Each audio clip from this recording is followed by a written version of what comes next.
Hey everyone, and welcome to Almost Cancelled. I'm Peter, that is Connor, and we are going to talk about The Gifted Season 1, Episode 3. It's called Exodus. Full spoilers for the episode as always. And of course, there was a capital X in the title with the lower E. As you do. Yeah, I'm expecting them all now. It's kind of exciting because they keep adding more titles for further episodes, and I'm actually excited to see what How they're they got using. the X in this time. Yeah, so I'm not going to spoil the next two, but they're amusing me all the same. So this one was...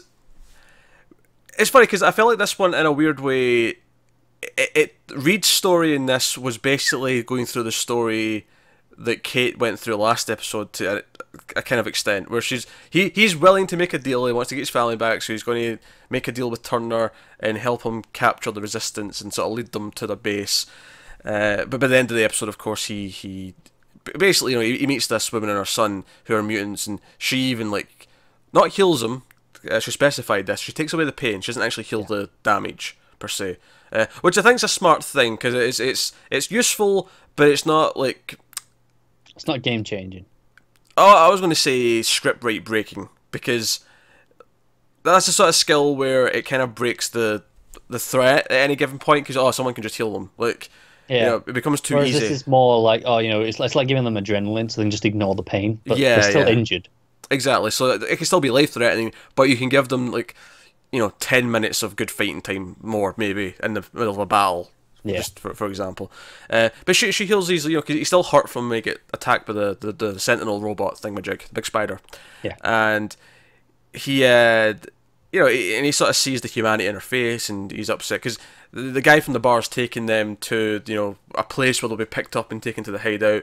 The Sentinels are following, and he basically just says, okay, right, I was going to lead them to your base. I'm going to jump out the van because you can't stop. Which, by the way, the barman's power is that he can kind of make things invisible for X amounts of time. Yeah, it's pretty cool. At first I thought it was just himself, but then he does it to the whole van. So it seems like it's kind of a Kitty Pryde kind of rule. If he's touching something, he can... Everything he's touching... Yeah, that's what I figured, because obviously all his clothes go invisible immediately, the first time. So, I went, that's what he's touching. That makes sense. But I didn't think it extended as far as, a van. That makes sense. It makes you wonder how, if he's in a plane, can he make the whole plane go invisible? Is that too big? That's true. That's true. I mean, yeah. There's going to be limits, because you could just touch the ground, and it's like, oh, the world's invisible. That'd be handy for the alien invasion, though. Oh, you're right, it would. all the aliens Until up the spaceships. Everyone else goes, wait, where is everything? I'm falling. What do you think? We all just feel like we're in a vacuum? We're just like, what's going on? Yeah. Or no, I don't think it would be. I feel like, because obviously he touches the van, and inside the van, you've got the mother and son. I don't think them or the mother and daughter. I can't remember if it's not a daughter, but them inside the van. It's not. I think they can still see the inside of the van whilst they're in there. Okay, you think so? Because they're in the bubble, yeah. Okay, makes sense. From an effects point of view, that's the easy way to do it. So that's how they're going to do it. Yeah, that's the easy way to do it, but it's not the fun way to do it. Of course. It was okay. I think the scenes with the mother did have the humanity there. It was kind of obvious what the point of the little story was going to be. It was kind of obvious where it was going. It never felt as we already had it. Exactly. Yeah, and I think Kate's last episode with the sort of the racist angle was a bit more was stronger. Yeah. I got more out of that. Yeah. I'm kind of down on this episode a bit. It was fine. It didn't really do anything that made me love it. The last couple of episodes they've given something unique. This one was just like, okay. I think this was the weakest of the three so far. I don't think it was a terrible episode though. I think there was things I did like about it, and I'll talk about some of those moments. I think Reed, we have what's his name, Stephen Moyer. The acting with him and Turner are kind of what elevates those scenes, because otherwise they're kind of dull. Yeah, it's the same as when he goes and convinces the barman, he gives that speech. It's like, damn, I forget he's a really good actor. Yeah, that's what's kind of selling those portions of the show right now. And the mother that he was talking to was okay as well, and they had a good kind of little touching moment.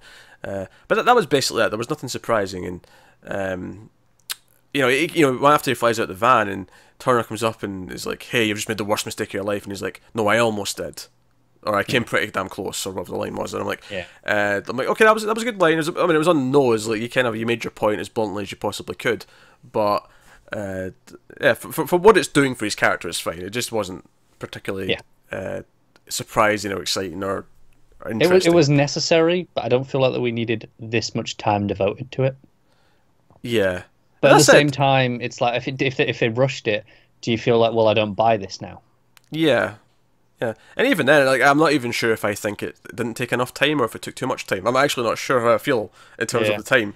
Do you know what I felt I would have done? I would have put this plot last episode, or maybe I'd have moved last episode's one to this. I'd have paired this with the plot from last episode. With so you've got him and her going through the same journey at the same time.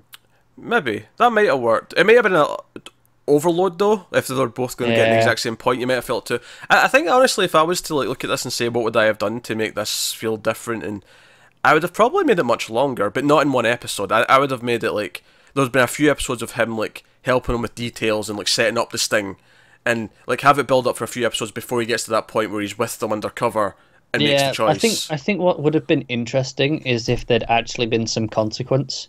Because at the minute, no one got hurt. I feel if like someone, before he saw them, like he gave them bits of information and they were taking people, but he didn't know them. He didn't ever see them. And it's not until he's faced with the reality of it, like he is here, that he realizes the weight of what he's doing. I think that would have given it some more, consequence to it. That's a good. I think that's a good point. Yeah, there's not a whole lot of weight to it in the sense that nothing really bad happened. I mean, he's going to get some consequences. It's implied. We don't really see what they are yet. We hear that he's moving to this sort of like facility that's more dangerous. It's not quite concentration camp, but it sounds like it's verging on that kind of side of things. And it sounds like Polaris is going there as well, given what we hear. But so that was that plot. Kate's plot with the kids in this episode, and by the way, the son is definitely the worst actor on the show. Oh my god, I kind of groan every time. So basically, her brother like also is involved in the system. He's part of the system. He's quite high up. He's well respected, and she still believes in the system to some extent, where she wants to use him to make some phone calls, put in a good word, maybe try and sort this out. I like this as an idea. I think it makes sense for her have to actually go through and realize how bad the system is. Right now, it works for me to have her try and work within what she knows. Because last episode she realized, okay, we're part of the fight on their side, but it still makes sense that she thinks that we can still do something within the system. Like it's all she knows. Yeah, so she's still trying to use what she knows, and she's trying to do that. And even though Marcus or Marcos and whatever say no, it won't work. We're telling you this right now. It's not going to work. They're far too gone for this. The divide is far too strong. But she sneaks out with the kids. They go anyway, and okay, no, stop. You've brushed over the awful scene of the kids being like, "No, we're coming with you." Right. That was again the kids acting just bad. To be fair, yes. Honestly, I'd forgotten about it because it was overshadowed by the we should rob a bank scene that comes a little bit later. Yeah, and then the other scene later on as well. No, it was the robbing the bank conversation that absolutely just shocked me with how bad this kid is. Because he basically... Do you know what he reminded me of? And I genuinely mean this, and I'm not just making a dig because I love to make digs at it. But he reminded me of Anakin Skywalker from the Star Wars prequels. He's like, oh, why should we be on their side? The haters, why shouldn't we just rob banks and hurt people? And he had his hood up at the same time as well. I was getting emo Sith. That's what I was getting from this little shit.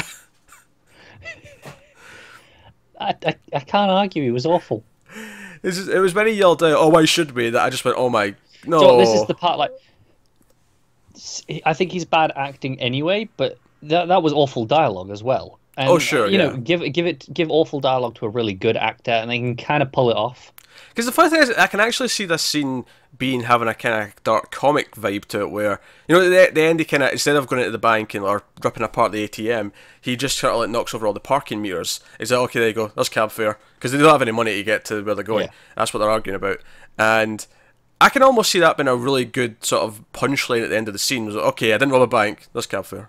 Like, yeah, and on the opposite end of the spectrum, I can see the idea of one of them considering maybe we should rob a bank or something to that effect, of the idea of we're desperate times, desperate measures. What can we do to survive? I think what hurt it, beyond the dialogue and definitely the acting from the kid, is I think it was maybe too extreme to have him go completely to, oh, why shouldn't we just do what we want? I think it'd have been better if he's, no, let's rob a bank because we need it, but, but maybe emphasise that he doesn't want to hurt anyone, or, make him redeemable in some way. It kind of felt like he was, it's like, okay, he's tempted to go to the dark side. Yeah, and it's kind of like, he's going, well, why not be what they fear? And on the other side, it's going, well, this is why they fear you. Because you're going to do this. Yeah, he's all angst, and he wants us to know he's all angst, and that's all I'm getting from him. He's by far the worst part of the show, is the son. Easily, yeah. So, yeah, little Andy. If he dies soon, because they decide they want to kill him off earlier than expected, I will not be complaining about it. Yeah, honestly, I don't know why they had to have 2 kids with the powers. Like, one, like, just the girl would have been so much better. Don't even need the brother at all, just get rid of him. Yeah, exactly. As a character, I don't think he adds anything. Yeah, I think the only thing he really has added for me at all is actually for the sister's benefit, because she has this kind of mentor thing going, which I like. Okay. When she's teaching him to use the powers, and she seems like she's coming across as a better character because she's been a bit more level-headed, and she's like, no, stop being a little shit. She's like... Yeah, no, I get you. I get you. So that'd be the one benefit I'd give to having the inclusion of him, but the way he's written and the acting is just pretty bad. It's hard to get, and almost as bad actually. I don't know what it is with young boys, but his cousin, when they go to the brother's house and their cousin's there, and he's like, "Oh, you're mutant. Can you blow things up? Oh, can you blow up a plane? Oh." And then they were playing a video game as if it was like 1996, but it was a modern game. It was apparently it was Medal of Honor. That's what they said it was. Although no one plays Medal of Honor these days, so I don't. Yeah, I mean, I played the last Medal of Honor. When was the last one even out? I feel like maybe I'm just out of touch with. 2014, maybe. Was it okay?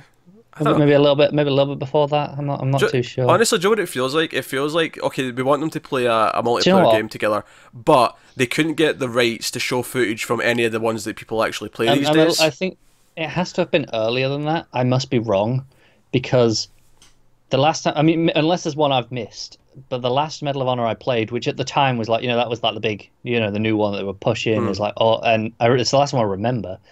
That was at the time when they were doing the online pass bullshit. Right, okay. And besides, yeah, that's why I'm thinking, because it's been Call of Duty and Battlefield have been the 2 military games for years now. Yeah. So, yeah, I feel like it was just cheaper to show Medal of Honor, assuming that's what they were actually showing on the screen. I wouldn't recognise it if I had to see it, but like, assuming that's what they were showing on the screen, I feel like that was just cheaper to get because it's not as relevant. The game over voice did not sound like Medal of Honor. No, it didn't. That sounded like a generic game over voice that they just put in for the sake. Yeah. But yeah. Also, the dad seems pretty well off. I think he could get more than Medal of Honor. He's got a nice house. He's doing well for himself. I kind of like. I did kind of like the brother character actually. He felt like because I felt like they could have easily went too far in either direction with him, and instead it was kind of being racist, but not super racist. But then when he was confronted with this angry mob, he kind of did the right thing. So okay, I'll go out and try and get rid of them to the best of his ability. And then later on, he actually meets them in secret, and he's like I can't do anything. I'm sorry, but he doesn't feel like he's. You never get the feeling like he makes a couple of comments that feel okay. That's a bit weird because you just found out your nephew and niece are mutants. But it never feels like he's trying to intentionally like shun them. It's not like he's decided he wants to get rid of them out of his life, kind of thing. Yeah, no, I know what you're saying. The one moment that played weird for me is he says mutants at some point, and she goes, "Mutants? Really? You're gonna call them mutants?" And I'm like, no, is there something wrong with that? I don't think it's the word. I think it's the way he said it. It was more you brought 2 mutants into it. It was the way. Okay. It was the way he phrased it. It wasn't so much the word mutants about. That's just a term for them, but. Yeah, it was just the way she played it off it. I was a little confused. Yeah, it was the way he said it because you brought mutants because it's when Marcos and Thunderbird show up. And he's like, you brought mutants into my house. Like, you mean your niece and nephew, like those two? Already brought them in. So that was fine for me. So it was okay. I think ultimately though that was kind of the main plot of the episode, and from an action perspective, all it really... I mean, we got a cool little ending with the car. We'll talk about the Blink stuff kind of separately, but, it was basically just, heating up the one shotgun and... And it had the other, for me, which is just as bad as the whole bank scene for me, is when the kid's like, "Hey, we should just go out there and just we can take them. It's fine." And they're all like, "Yeah, but people get hurt." It's like, "I don't care." And he just blasts the door, and it's like, why did you do that? I agree with the sentiment. Although I will say that the door exploding effect was actually surprisingly good. It was. No, I'm not criticizing the effects whatsoever. That's Just actually that's the exact sort of effect that I usually cringe at in TV, but that actually looked quite good. That door exploding. It did. It splintered into a lot of pieces. And they didn't have that really obvious CG look to them that I would expect from it. If you told me they were going to do that, no, there was a little bit of a sheen perhaps, but it wasn't too bad. It was very respectable on a TV budget. Yeah. Again, I think I said this last week, but I do like that Marcos and Kate have this kind of friendship brewing, because like he sort of like forgives her almost immediately. He's like, "Look, you did something stupid because you love your husband. It's fine. Like I do stupid things all the time." We've all been there. Yeah, it was nice. I was worried it was going to be a lecture at the end of the episode, like this giant, like, "Oh, you can't do this," blah blah blah. I liked it as well. Like when Thunderbird came and told him they were gone, he was kind of annoyed. He's like, I thought I spoke to her about this. I thought we'd sorted it out. And and Thunderbird's like, yeah, but really, I mean, come on, she doesn't know any better. Yeah, we've all been there. They were understanding, and he already got that she'd learned a lesson. Like she learned it from the experience. He didn't have to drill it into her again. Exactly. He was annoyed at first because reaction. Yeah, we have to go and deal with it. So yeah. Yeah, but then he was like, okay, problem's over. Nothing we can do. So his handling of that stuff's actually quite good in that sense. It's not doing some really obvious, typical TV drama things that I sometimes expect from network shows, where I'm expecting them to try and drag it out a little bit more. But Yeah, no, that's fair. I mean, we'll get into it, but there is a little bit of teen drama. Well, I guess that takes us on to. I guess that takes us on to the Blink story. We get properly introduced to Dreamer in this episode. Yes. And so I had no idea. I'd never heard of Dreamer, so I didn't know what her power was. And it's after. So basically, they're trying to get Blink to use her powers again because they want to break out Polaris out of prison. But understandable. Ever since the incident from last episode, she's basically impotent, for lack of a better word. She can't quite do it. She's making the portal a little bit, but she can't really open it up, and it's not working. And Thunderbird is basically, to control your power, you kind of have to like kind of almost get peace of mind and focus. The way he describes it is focus on something you like. Blink refers to it as he keeps talking like Mr. Miyagi, but it's basically trying, and she focuses on a jelly donut, which immediately made me like her more. Yeah, I'm not a fan of jelly donuts, but I'm a fan of donuts, so I can respect it. Donuts are donuts. Still gets points. Well, no, if there's custard inside the donut, I don't want to know about it. I mean, it's not for me, but if someone's going to have it, if they come in a box, someone else can have that one. Let's just say once or twice in my life, I've not known there's custard in a donut. I've bit into the donut. It's a traumatic experience. I've woke up in a cold sweat thinking about it. I'm not happy. So I have a vendetta against custard-filled donuts. Sounds pretty horrific. Custard-filled anything, really, to be honest. Yeah, this is that experience sounds on par with what these mutants are going through. I think it does. Yeah, I think it does. I need an underground of people, a network against the custard.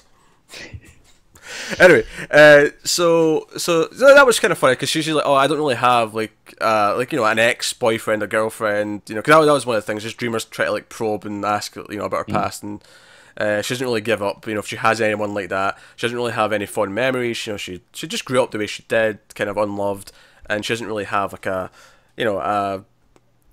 rod, a lightning rod that grounds her to the earth. Why are you saying yes like that? Just thought you immediately jumped to some DC terminology. You couldn't help yourself, could you? I go with what I know. All right. No. Just like Kate goes to her brother for the system, I go to DC terminology to make things work.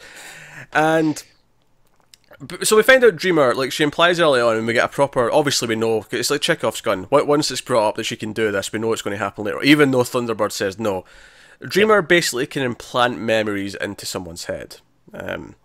And we hear that this is not necessarily a good idea. They bring up some names of previous characters who we might learn more about later, but something went wrong whenever she's tried this before.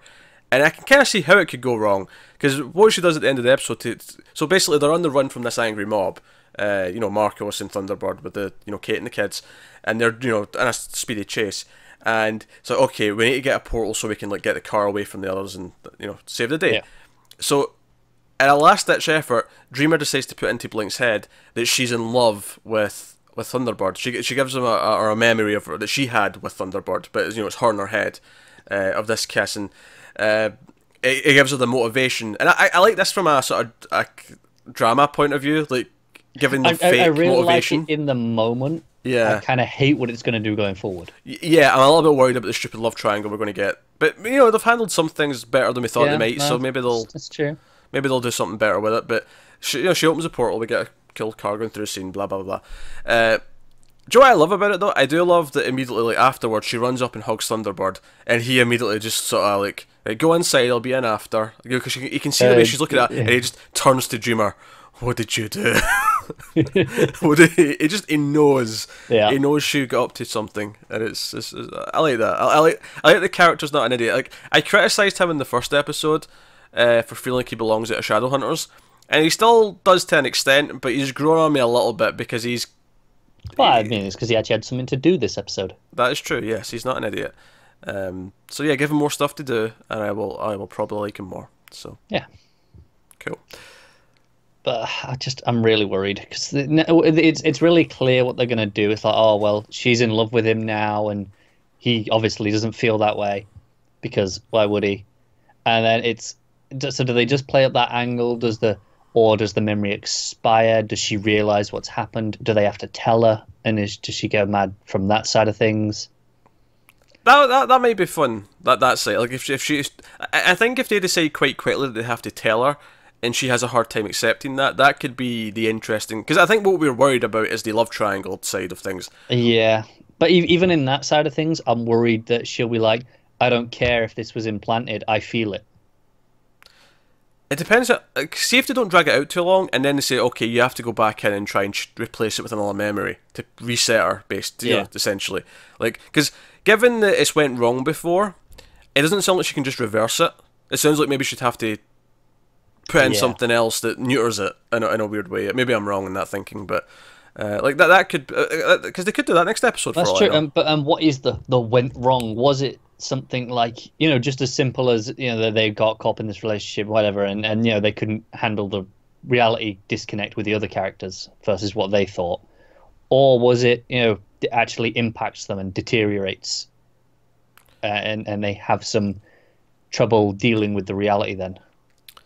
Well, just remember, if you're a DC Comics fan, just cast your minds back to Identity Crisis, and how pissed was Batman that he just had a memory erased, never mind a fake one being implanted. So I feel like, it must, like, once you know that it's fake and everyone else remembers something different, you must feel detached from reality. Like, right? How do you trust your own memories at that point? Is it the idea that it becomes obsessive and you kind of your mind almost breaks down trying to deal with it?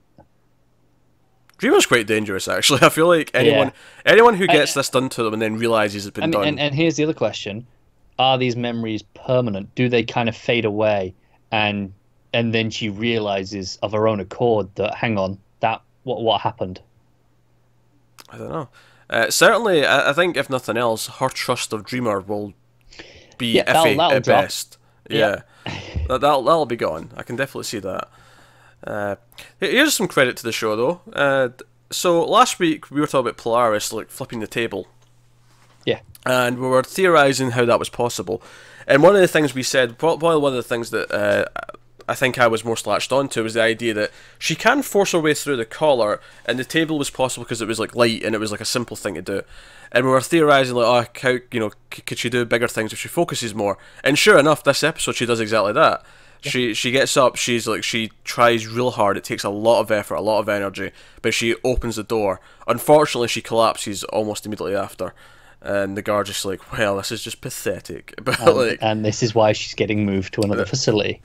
Yeah, that, and she's not giving a Chase what he wants. Yeah. Anyway. I mean, I feel like, will this other facility, will it be...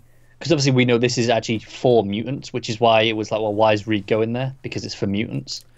Will this actually be tailored? So it'll be like, oh, okay, there's no metal in this area, and you're going in, it'll be like just a plastic cell, you're in there, sort of thing. Yeah, possibly. I think it's tailored for mutants, but Reed's going there because now he's just seen as a enemy combatant. Yeah. He's just one of them now, regardless of powers. I think that's it's going to be like, when you have the police officers get arrested and you have all the criminals that they put away, beat them up, and you got this because he was there, like he was arguing against the mutants. That was his job. He was a lawyer putting them away essentially. How many of them ended up in this place because of him? That's actually quite a good place to take his story. Actually, yeah, I think that's actually just a rich mine that they could have for a couple of episodes.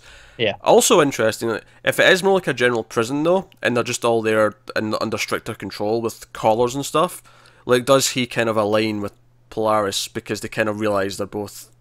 Oh, that's true. I don't know. Could be an interesting thing, or does she try and kill him because he's to blame? Yeah. and then a few episodes later, I can see it starting off like that. Yeah. Then a few episodes later, our team show up to save them, and they're at each other's throats. Like, no, we're here to save both of you. Come on, come on now. Yeah. That's it. If they're going to break into this place, though, I imagine it's not just about saving them. They'll just blow up the entrance and say, right, everyone, run, everyone. I think that'll probably be the dilemma that they have to deal with. Going, right, we have the resources. We could probably get one or two people out, but why do we only get to pick the ones that we care about? What about all the others? Unless that's the build up for the finale. Like, does the season finale, we're going to make a prison break for everyone. And I do wonder, are some of them in there because they are legitimately unhinged? Like, not going to lie, based on this episode, Andy should probably be in somewhere to deal with these things. Yeah, I agree. Andy's clearly someone who needs therapy and needs to learn and grow. Right, now, and admittedly, he's partly that way because society is the way it is against him, but it doesn't change the fact he doesn't handle things well, is the point. And I assume, some mutants are going to be criminals. There should be a place that some of them should be kept. That's the whole that's the X-Men, right? You get exactly. Magneto versus Professor X, and the teams. So is this facility, do they have to look at this and go, well, hang on, even they know that some of them shouldn't be just out on the loose because they are legitimate threats. They actively choose to be threats, not just because of their powers. Because that's that's kind of the whole X-Men thing. It's like it's mutants protecting regular humans from other evil mutants. Like, right, exactly. So do they have to choose that? Well, we could just blow the gates open, but then we're letting actual dangerous people out on the streets, and we don't want to do that either. Yeah, because this could be the path to them actually being more like heroic characters. Because we've already seen this one, Marcus and Thunderbird. They don't want to just kill people. They actively try and avoid it as best they can. They're not evil characters, but are some of the others going to turn to that sort of dark side? I mean, it wouldn't surprise me if Andy ends up being like the main, not for this season, but like down the line, like if this show runs 5 years, he kind of becomes the Magneto. Yeah, I can see him being the big villain for the. I can see it. And I guess it's from a dramatic standpoint, it's real easy because you put him versus Lauren, Yeah. It's kind of, it's easy. Especially since he's the one who seems to be more powerful. Yeah, and his is more offensive and hers is a very defensive power. Yeah. She's very much protective. Yeah, I think hers can be as powerful, but I think hers takes a lot more smarts to make it as powerful. Like, she'll have to be inventive and do a lot of things to combat. Because he can just stand there and like explode everything and throw things at her, whereas... But naturally hers, to begin with, is very much a shield. It's very protective. It's just a strategic. Strategic is the word I'd use. So that could be fun. But so the one last thing we've not talked about is there's a scene, we had to tease at the end of the last episode with the scientist dude, from 6 Feet Under, him. What's his name? Dr. Roderick Campbell's the character's name. He phones Jace and he's like, or Jace, I should say Turner, everyone calls him Turner.